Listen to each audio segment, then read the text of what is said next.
tregon pëlqim të thashëm dhe mahnitës ndaj Jusufit a.s.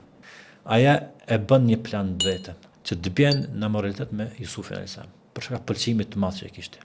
Mirët vesh lajmi tek gratë të cilat ishin në shoqërinë e Zulejës, ishin gra dhe ato të cilat burrat e tyre ishin nga paria, bëjnë muhabet, çysh bë mundet dhe Zulejë me dash një gjë të tillë. Atëherë thotë kalla se do ta merrni vesh ju. I thret krejt ato gratë, i gostis, ju jep me hangër dhe jep nga një thik. Momentin që i marrin pemë në dorë, duke i pre pemë, duke i thotë Jusufit hin mrenda. Ata se kishin pa det tash. Kur hin Jusufi elsa mrenda, nga habia, nga mahnitja, ata se dinin tash a janë të e prej mollën, pemët apo i prejmë durët e vetë. Dhe ju mbesin edhe më masanej, do t'ju mbesin shenjat e thikave në durët kur i kam prej. Dora derdh gjak, thika e prejnë, nuk e ndjenin nga mahnia. Edhe thonë, kjo nuk mu ka njëri, kjo vetë është me laçe.